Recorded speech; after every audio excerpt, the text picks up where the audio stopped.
16వ శ్లోకము. కర్మణః సుకృతస్యాహుః సాత్వికం నిర్మలం ఫలం రజసస్తు ఫలం దుఃఖం అజ్ఞానం తమసః ఫలం. ఈ సాత్విక కర్మ, రాజసిక కర్మ, తామసిక కర్మ, ఈ గుణాలతో చేసే కర్మలు ఎలా ఉంటాయి, వాళ్ళ ఫలితం ఏంటి? సాత్విక కర్మ వాళ్ళు పుణ్యకార్యాలు ఇవన్నీ చేస్తారు, భగవత్ సంబంధమైన కార్యాలు, జ్ఞాన సంబంధమైన అధ్యయనము ఇవన్నీ చేస్తారు.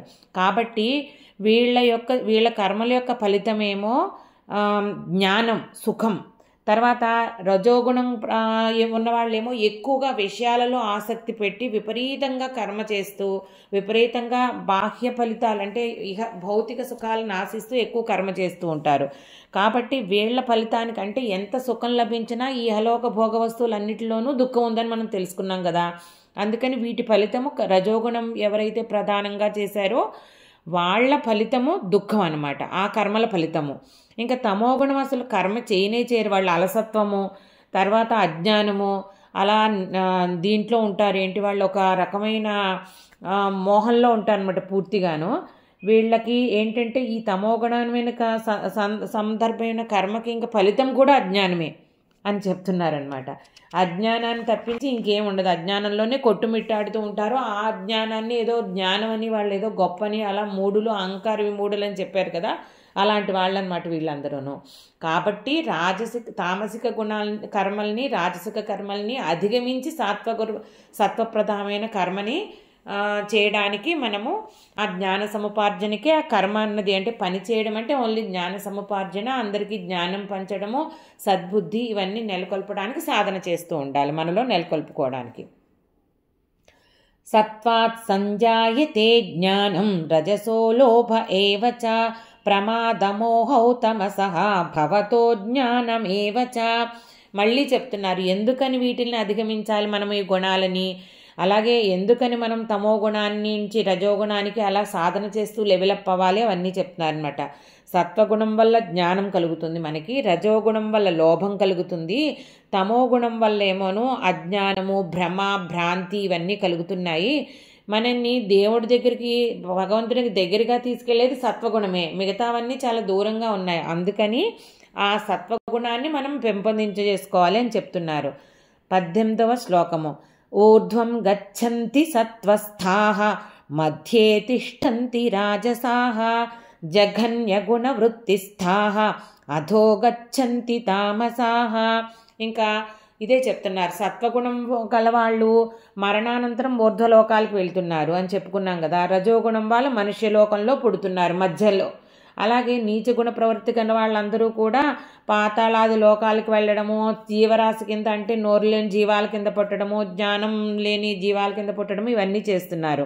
అయితే ఊర్ధ్వలోకాలకు వెళ్ళడం వల్ల అక్కడ సత్సాంగత్యం కలుగుతుంది. అందరూ కూడా సత్వగుణ ప్రధానులు ఉన్నారు కాబట్టి వాళ్ళందరూ కూడా ఇంకా ఇంకా మోక్షానికి చేస్తూ ఉంటారు, సాధన చేస్తూ ఉంటారు ఊర్ధ్వలోకాల్లో. కాబట్టి వాళ్ళ సాంగత్యం మనకు లభిస్తుందన్నమాట.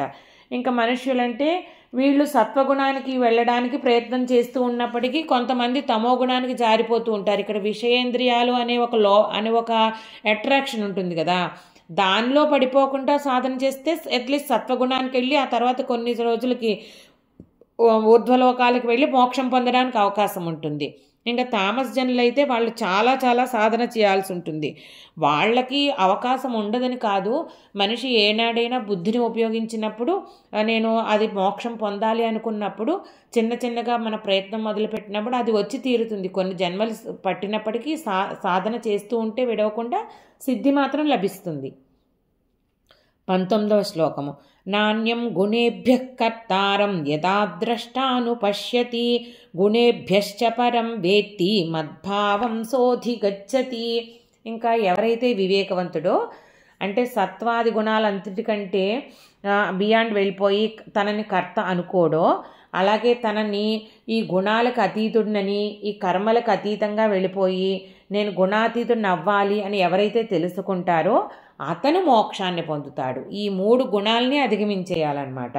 అంటే నేను ఇలా తెలుసుకోవాలి అంటే వాళ్ళు బాహ్య ప్రపంచం నుంచి, విషయాల నుంచి విరమించుకుని ఇంద్రియ నిగ్రహం ద్వారా ఈ దేహ భావనని అధిగమించి లోపలున్న ఆత్మ చైతన్యాన్ని ధ్యానం ద్వారా తెలుసుకుని ఆ ధ్యానం ద్వారా పరమాత్మతోటి ఈ ఆత్మ చైతన్యాన్ని అనుసంధానం చేసిన వాళ్ళకి మాత్రమే ఇది కలుగుతుందన్నమాట.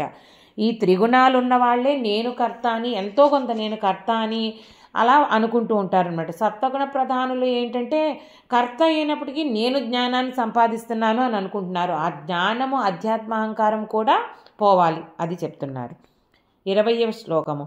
గుణానేతానతీత్యత్రీన్ దేహీ దేహ సముద్భవాన్ జన్మ మృత్యుజరా దుఃఖైః విముక్తోమృతమశ్నుతే. ఇక్కడ ఈ జీవుడు దేహాన్ని పొందడానికి కారణం ఏంటి? ఈ 3 గుణాలే, సత్వము, రజోగుణము, తమోగుణము. అయితే వీటిని ఈ త్రిగుణాల వల్ల కలుగుతున్నాయి మళ్ళీ మళ్ళీ దేహాలు. ఎందుకంటే కర్మబంధాలలో చిక్కుకుంటున్నారు. ఏదో ఒక బంధంలో సుఖంతోనూ జ్ఞానంతోనైనా, లోభంతోనైనా, కర్మలతోనైనా, లేదా అజ్ఞానంతోనైనా, మోహాల్లో చిక్కుకుంటున్నారు వాళ్ళు. కాబట్టి వీటి వల్ల మళ్ళీ మళ్ళీ ఫలితాలు వచ్చి జన్మలు వస్తున్నాయి. ఇది దాటాలి అంటే ఏం చేయాలి? ముసలితనము, రోగము, చావు, వియోగము, దుఃఖము, వీటన్నిటిలో ఉన్న దోషాలు ఉన్నాయి కదా, వీటిని దర్శించుకుంటూ వీటికి అతీతమైన స్థితిని పొందాలి. అంటే ఈ జననము మరణము, ఏది పుట్టుక చావు లేని స్థితి ఏదైతే ఉందో అదే అమృతం అన్నమాట. అంటే చావు పుట్టుకలు లేకపోవడమే అమృతం, అదే మోక్షం అని చెప్తున్నారు.